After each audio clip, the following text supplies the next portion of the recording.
Let's coat a commercial peanut with a style, but this time we're gonna be adding a food color to brighten up the color and the look of our peanut so that it doesn't look dark anymore.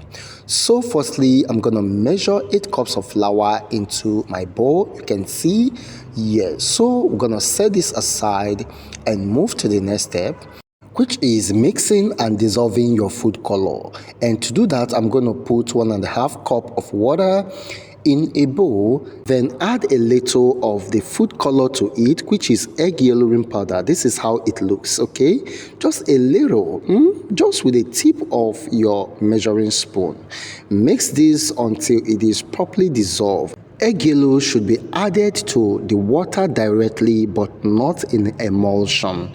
This is because it is highly soluble in water and difficult to dissolve in an emulsion. So now the next step is to add an absorber and blender. Yes, which is our milk. So I added 2 tablespoons of milk.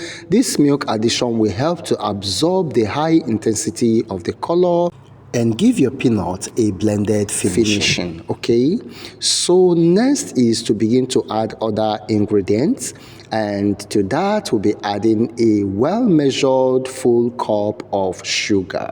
So mix this to combine properly before adding your milk emulsion.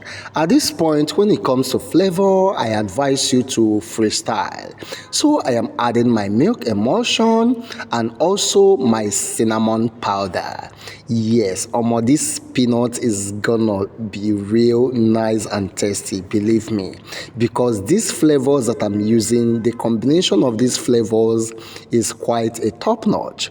So after adding my cinnamon powder, I mix them to combine properly. Of course, you know that cinnamon powder doesn't dissolve easily like that, so it will take quite a lot of time before it dissolves. But never mind, I'm gonna break my egg, yes, separately, whisk it until it is foaming. Then before I reintroduce them into my liquid mixture. Yes, this process is very, very important so that your egg can properly mix with your water mixture. One more thing perhaps my camera didn't capture is the addition of salt and baking powder, which I added a tablespoon and a teaspoon respectively. Yes, baking powder and salt. These are 2 vital ingredients that you must not skip in your peanut coating. So make sure you use it, okay? Good. Now let's sort our groundnut. Of course, you know that you must sort your groundnut to remove dirt, impurities, chaffs, spoiled groundnut, small groundnuts, or anything, stones or sands, okay? Just be careful with your groundnut. Pick them out and discard every extraneous material. And once you are done, you have to dry wash it so that you ensure that it's very clean and look with a good look. Yes, if you've tasted a peanut burger coated with a bad groundnut before, then you will understand the importance of cleaning your peanut or groundnut very well before coating, because the buyer will almost swear for you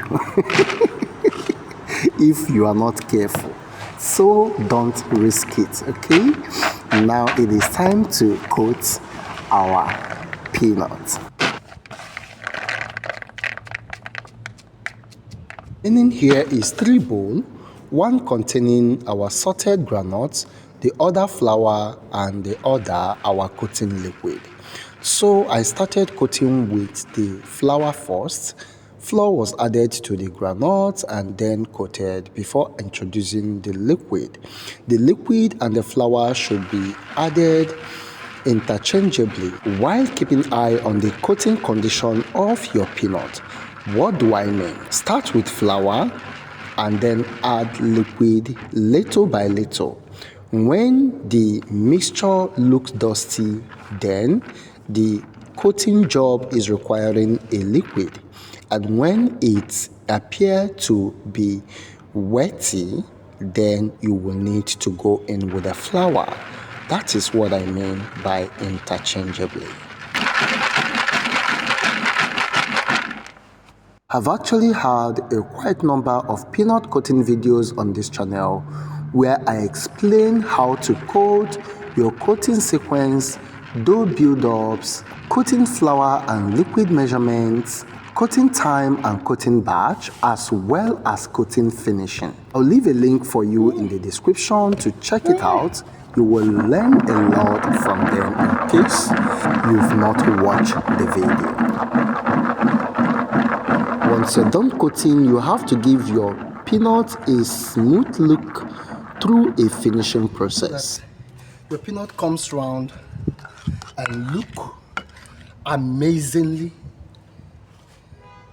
colorful. And at this point, be careful adding liquid. Add liquid at your own risk. Just little as you monitor it, okay?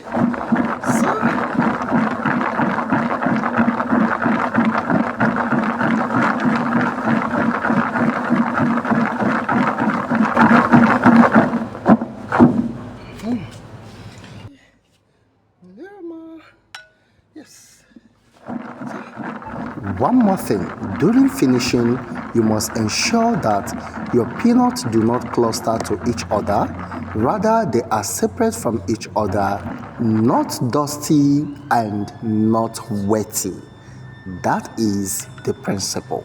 Finishing is the most important part of your coating, and many people don't give attention to that. So that is why I am taking my time to call your attention that you must finish your peanut coating well. I think we are done. Let's check it out. Look at it. Look at it. Firstly, the peanuts are separated from each other. They are not gumming to themselves. Then the color that we applied make it amazing. Look at our bucket. It's not dusty and it is not gummy. So you can see the appearance of our peanuts. Yes, looking great. So fry this in an oil and you're gonna see the beauty, okay? So that is it. You can see it. This is how your finishing should look like whenever you are coating your peanut. Well-rounded, well-colored, and also looking good as well. Frying is very easy. Once I heat up my oil, I start frying, okay? And most times I love to stir my peanuts regularly so that they don't burn. Yes. Overflowing peace, daddy, all at your cruise. Verily, you are good. Oh, verily.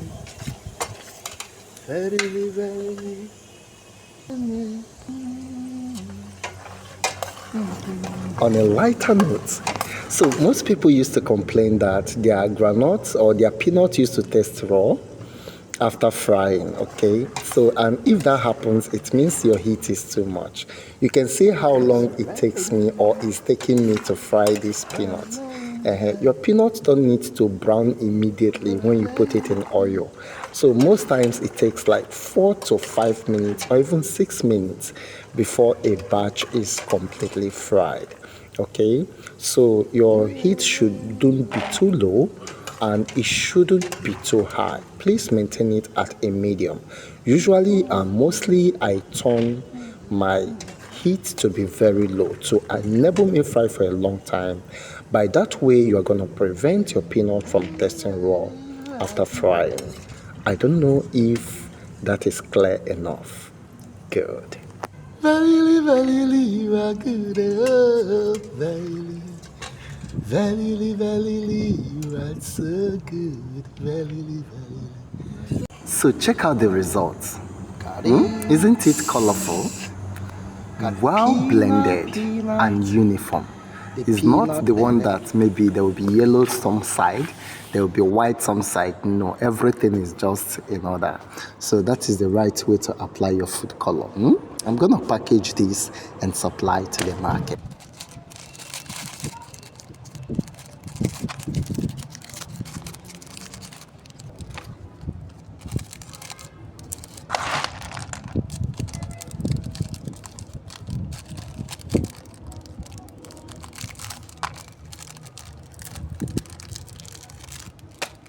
Thank you for watching. If you have any question, please do let me know in the comment section.